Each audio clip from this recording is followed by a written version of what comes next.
স্বাগত ডিবিসি সংবাদে। আপনাদের সাথে আছে আমি সঙ্গীতা ইসলাম। এবার জানাবো খবরের বিস্তারিত। আগামীকাল থেকে খুলবে সব অফিস আদালত।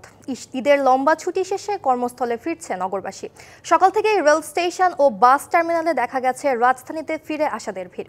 এদিকে কিছুটা ভিড় থাকলেও যথাসময়ে সব ট্রেন ছেড়ে যাওয়ায় স্বস্তি দেখা গেছে যাত্রীদের মধ্যে। একই চিত্র সদরঘাট লঞ্চ টার্মিনাল ও বাস টার্মিনালগুলোতে। তবে বাসে বাড়তি ভাড়া আর ট্রেনের টিকিট নিয়ে ভোগান্তির অভিযোগ করছেন কেউ কেউ। এদিকে করোনা নিয়ে সরকারের নির্দেশনা থাকলেও স্বাস্থ্যবিধি মানছেন না বেশিরভাগ যাত্রী। ঈদের ছুটি শেষে কর্মস্থলে ফিরছে রাজধানীবাসী। কমলাপুর রেলওয়ে স্টেশন থেকে যুক্ত হচ্ছেন সহকর্মী মোহাইমিনুল খান অপু। রাজধানী ফেরাদের যাত্রীদের ভিড় কেমন দেখছেন? যাত্রী ভোগান্তির কোনো খবর আছে কিনা জানাবেন। সকাল থেকে এখন পর্যন্ত এই কমলাপুর রেল স্টেশনে কিন্তু 13টি ট্রেন এসে পৌঁছেছে। এখানে যাত্রী প্রতিটি ট্রেনেই কিন্তু যাত্রী কানায় কানায় পরিপূর্ণ ছিল। তাছাড়া ছাদেও আমরা যাত্রী আসতে দেখেছি। এই দেখতে পাচ্ছেন যে কমলাপুর রেল স্টেশনে সকাল থেকে আমরা ঠিক 11টা পর্যন্ত এখানে রয়েছি। 13টি ট্রেনই আমরা যাত্রীর সংখ্যা দেখতে পেয়েছি, কানায় কানায় পরিপূর্ণ ছিল। তবে কিছু লোকাল ট্রেনও ছিল। তবে যাত্রীদের সাথে আমরা কথা বলেছি, যাত্রীরা কিছুটা অভিযোগ করেছেন যে তারা যখন রাজধানীতে ফিরছিলেন ঈদ কাটিয়ে তারা টিকিট কিন্তু সহজভাবে পাননি। অনলাইনে যারা টিকিট কেটে রেখেছিলেন আগে তারাই কিন্তু টিকিট পেয়েছেন। এছাড়া যারা টিকিট পাননি তারা কিন্তু একটু ভোগান্তি নিয়ে তারা ফিরেছেন। এছাড়া যদি দেখাতে চাই যে কমলাপুর রেল স্টেশনে এখন যে একটি ট্রেন এসে পৌঁছেছে, যাত্রীরা কিন্তু তাদের নিজ নিজ গন্তব্যে যাচ্ছেন। এছাড়া যারা আজকে কমলাপুর রেল স্টেশন থেকে যাবে, কমলাপুর রেল স্টেশন থেকেও কিন্তু বিভিন্ন প্রান্তে লোকজন কিন্তু আজকে যাচ্ছে। ঈদের ছুটি যারা পাননি তারা কিন্তু ছুটি কাটাতে যাচ্ছেন। এছাড়া যদি বলে থাকি যে এই রাজধানী থেকে কিন্তু মোট এখন পর্যন্ত প্রায় 13টি ট্রেন কিন্তু ছেড়ে গেছে এবং বিকেল নাগাদ এই যাত্রীদের যে চাপ, সেই চাপ কিন্তু আরও বাড়বে, এমনটা কিন্তু স্টেশন মাস্টার যিনি রয়েছেন তিনি কিন্তু বলছেন।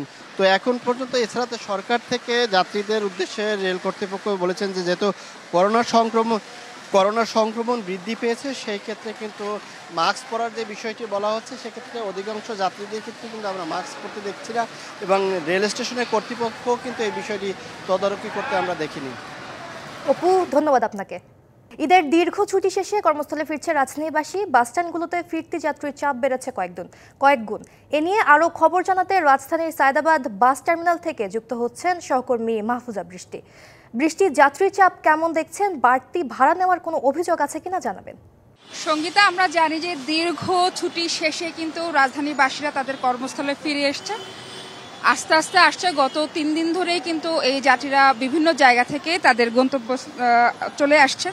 যারা চাকরিজীবী আছেন তাদের বিশেষ করে নির্দিষ্ট সময়ের মধ্যে কিন্তু অফিস আদালতে তাদের যোগদান করতে হচ্ছে। সেই জায়গা থেকে কিন্তু শুরু করে আমরা যেটা লক্ষ্য করছি, বাস স্ট্যান্ডগুলোতে প্রচণ্ড রকমের চাপ রয়েছে। একদিকে যেমন গাড়ির চাপ রয়েছে, তেমনি কিন্তু যাত্রীদের চাপও রয়েছে এখনো। তবে আসার পাশাপাশি এখনো কিন্তু অনেকেই বাড়িতে যাচ্ছে, যারা এইবার ঈদের ডিউটি করে বাকিদেরকে সুযোগ করে দিয়েছে পরিবার পরিজন নিয়ে প্রিয়জনদের সাথে ঈদ উদযাপন করার জন্য। তারা এখন কিন্তু এবার যাবে, যারা ফিরে আসছেন তারা গেলে কিন্তু যাবে। এই জন্যই কিন্তু রাজধানীতে মোটামুটি এক ধরনের চাপ কিন্তু আমরা দেখতে পাচ্ছি। সবকিছু মিলিয়ে রাজধানীতে কিন্তু বাস স্ট্যান্ডগুলোর অবস্থা একটু মাত্রাতিরিক্ত চাপ রয়েছে। আশেপাশে যেমন এ নিয়ে কিন্তু আশপাশের এলাকাগুলোতে চাপ সৃষ্টি হয়েছে, যানজটের সৃষ্টি হয়েছে। আমরা একটা যাত্রীর সাথে কথা বলবো। আপনি ঈদ পালন করে আসলেন? হ্যাঁ, ঈদ পালন করে আসলাম। উচ্চ পড়া ভিড়, আমরা কোনো বাসের টিকিট পাই নাই, ভেঙে ভেঙে আসলাম, অনেক কষ্ট করে আসলাম। কোন জায়গা থেকে আসলে এবং থেকে আসলাম। ভাড়া কি বেশি নিয়েছে নাকি আগের মতো? ভাড়া বেসিক্যালি বেশি নিয়েছে, তারপরও আমরা দেখা গেল যে 3 জায়গা থেকে আসছি। আমরা আগে চট্টগ্রাম আসছি, চট্টগ্রাম থেকে কুমিল্লা থেকে ঢাকা আসলাম। কোথাও কোনো টিকিট ভেঙে আসার কারণ? টিকিট নাই, টিকিট না পাওয়ার কারণে আমরা ভেঙে ভেঙে আসছি। অগ্রিম টিকিটের ব্যবস্থা ছিল, টিকিট পাওয়াই যায় নাই, একটা জায়গায় টিকিট নাই। টিকিট না থাকার কারণে আমরা ভেঙে ভেঙে এসেছি। ধন্যবাদ আপনাকে। সঙ্গীতা, যেমনটা শুনছিলেন যে এই ভিন্ন কাহিনীও কিন্তু আছে। রাস্তায় কিন্তু টিকিট কাউন্টারগুলোতে টিকিট না পাওয়ার কারণে ফিরতি পথে কিন্তু অনেক যাত্রীদেরই অসুবিধা হচ্ছে। তারা কিন্তু নানান রকম সমস্যায় পড়ছেন এবং যে রাস্তা তাতে কিন্তু দীর্ঘ যানজট পেরিয়ে প্রায় 15-16 ঘন্টা 17 ঘন্টা অনেকে কিন্তু জ্যামে থেকে তারপর রাজধানীতে ফিরতে পারছে। সঙ্গীতা, বাস স্ট্যান্ড থেকে এই ছিল আমার কাছে আজকের মতো। বৃষ্টি, ধন্যবাদ আপনাকে। কয়েকদিনের তাপপ্রবাহের পর আজ থেকে সারা দেশে গরম কিছুটা কমতে পারে বলে জানিয়েছে আবহাওয়া অফিস। সকাল থেকেই রাজধানীতে আকাশ মেঘলা, সাথে বাতাসের গতিবেগও কিছুটা বেশি। আবহাওয়া পূর্বাভাসে বলা হয়েছে দেশের বিভিন্ন অঞ্চলে মাঝারি থেকে ভারী বৃষ্টি হতে পারে।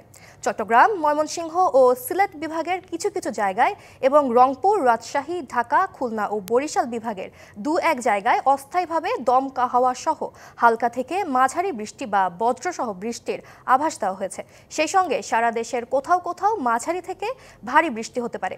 এ সময় সারা দেশে দিনের তাপমাত্রা কিছুটা কমতে পারে, তবে রাতের তাপমাত্রা আগের মতোই থাকবে। ডিবিসি সংবাদে এই ছিল এখনকার মতো। ডিবিসির সঙ্গেই থাকুন।